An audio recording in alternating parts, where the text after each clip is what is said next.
Hey mga brods, isa nga po ito pong si Coach Tab Baldwin sa mga dismayado ngayong coach dito sa Pinas sa UAAP dahil hindi nga nakapasok ang Ateneo Blue Eagles sa finals ngayong UAAP Finals Season 86 mga kabrods. Dahil ito nga po si Coach Tab Baldwin, yung mga players niya graduate na, mga paborito niyang players graduate na sa Ateneo, kaya yung mga natirang players ngayon sa Ateneo ay hindi niya ito gusto. So ito na nga mga brods, meron nga rin mga offer ito pong si Coach Tab Baldwin sa ibang bansa at dito sa PBA.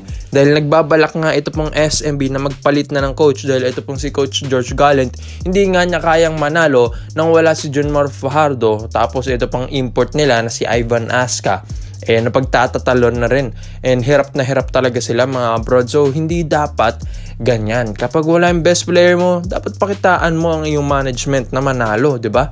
Parang meron kang good shot para nga sa mga next seasons may tiwala sa iyo ang iyong kupunan. Kaya nga ito pong si Coach Tab Baldwin, one of the best coach ito sa Pilipinas mga brods. Kaya nga ito pong SMB ay ino-offera nila ng maganda ito pong si Coach Tab Baldwin para nga maipasok na siya sa PBA. Yes, may mga tampuhan yan, lalo na Coach Tab and PBA may tampuhan dahil alam nga niya na ito pong PBA immature. Pero mga brods, nasan siya naglalaro ngayon, di ba? Sa amateur.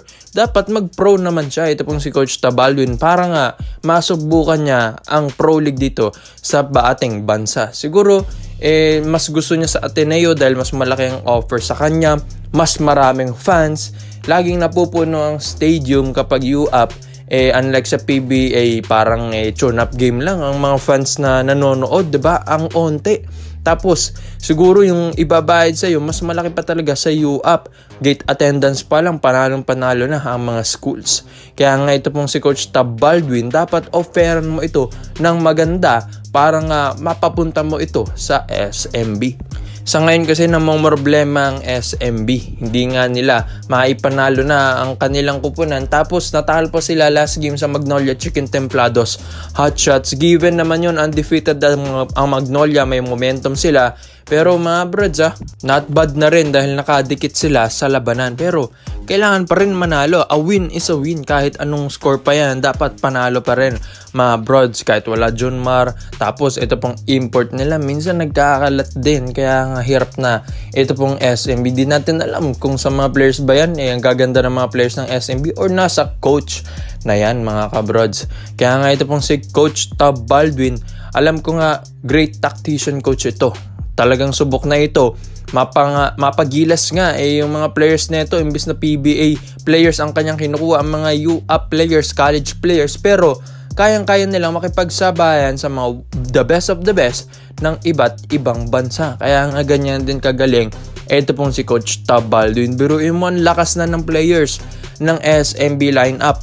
Pero kapag ito ay nahawakan pa ni Coach Tab Baldwin mga brods, grabe na siguro ang magiging performances ng SMB from the next season sa mga brods. Kaya nga ikaw mga brods, sa tingin nyo ba, dapat bang offera ng malaki ito pong si Coach Tab Baldwin sa SMB at dapat bang palitan na ito pong si Coach George Gallant? Kaya komento mo lang po mo dito mga brods at isa-isay natin yan. Dito naman po tayo sa kabilang balita naman natin mga brods. Isa rin sa mga problema ngayon ito pong si Coach Tim Cone, dahil ito nga pong si Tony Bishop, hindi nga rin nila alam bakit hindi rin niya maipanalo ng smooth, ng maayos ito pong Barangay Ginebra San Miguel. Kaya nagbabalak ito pong Ginebra na kapag magtatatalo na ulit ito pong si Tony Bishop sa mga next games ng Barangay Ginebra San Miguel, baka dito na ito papalitan. Sabi nga nila, ibang-iba talaga kung si Justin Brownlee ang naandyan. From the last game ng Ginebra against Phoenix Super LPG, sayang nga yung tres ni Tony Bishop doon. Pero sabi nga nila, kung si Justin Brownlee siguro, papasok at papasok yung mga ganong tira. Dahil clutch player si Brownlee. Pero ito pong si Bishop, clutch player din. Siguro hindi nga lang talaga naswerte doon or mahigpit lang talaga ang bantay. Pero itong mga brods na pag-iisipan ng Ginebra sa mga reserve imports nila kapag itong si Tony Bishop ay hindi na nga maipanalo ng maayos ang Ginebra, ito nga ang kukunin nila na si Jordan Bell mga brods. Yes, marami ng teams ang gustong kumuha kay Jordan Bell ngayon dahil nga iniimbitahan din ito dati ng mga kaibigan niyang import dito sa Pinas na maglaro siya dito as an import sa PBA. Pero ito pong si Jordan Bell, kasalukuyang nasa Mad Ants ngayon sa NBA G League, kaya nga alam natin na kondisyon ito pong NBA or ex-NBA player na ito. So kayang-kayang kunin ito ng Barangay Ginebra mga brods. Iba kasi sa laro ni Tony Bishop. Yung laro ni Tony Bishop parang ala-gwardiya. Marami ng gwardiya kasi dito sa Ginebra, kaya nga dapat hindi ganyan yung mga kailangan ng Ginebra kung saan ilalim ang gusto nila. So itong si Jordan Bell, ang laruan na ito mga brods, umiilalim din kasi ito. Ang ganda pa ng depensa na ito, two-way player na ito mga brods, talagang subok na. NBA champion pa nga ito noong 2018 with Golden State Warriors. Kaya nga mga brods, iba rin ang experience si Jordan Bell sa NBA. Kilala na rin ito sa NBA, hindi ito masasabing bangko-bangko lang. Base rin sa mga highlights niya mga brods, ang laruan talaga ni Bell, halos power forward din talaga. Yung lakas din niya sa ilalim, yung isa rin sa mga nagpapalakas sa laro ni Jordan Bell. Tapos mataas din tumalon ito pong si Bell. Talagang ang laruan nito puro alley-oop plays mga brods. Tapos yung depensa niya talagang kapansin-pansin mga brod sa NBA. Marami na nga itong binablangkang superstar sa NBA.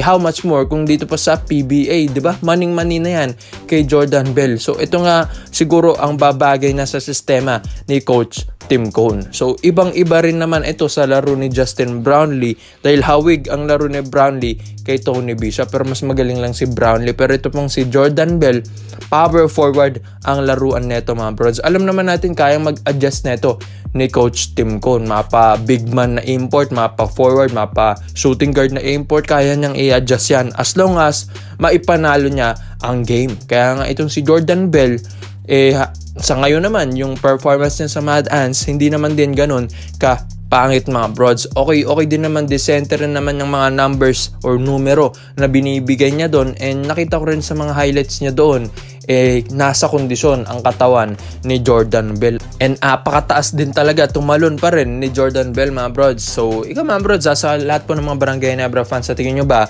dapat bang kumuha na ng reserve import ito pong Ginebra? Dahil itong si Tony Bishop nag-aalangan pa na manalo or makapasok doon po sa ating championship dito sa PBA. Ang hangad ng Ginebra. Kaya nga mga brods, komento mo lang ang opinion mo dito Iisa-isahin natin yan. Salamat po sa panonood mga brods. This is Overrated Highlights yun lang. I'm out. This video is brought to you by 1xBet. So matagal ko nang ginagamit ito mga brods at kumikita na rin ako dito, kaya isi-share ko ito sa inyo kung saan ito pong 1xBet ay isang betting platform. Pwede kang tumaya dito ng mga paborito mong kuponan, mapa PBA, NBA at kahit anong sports mga brods.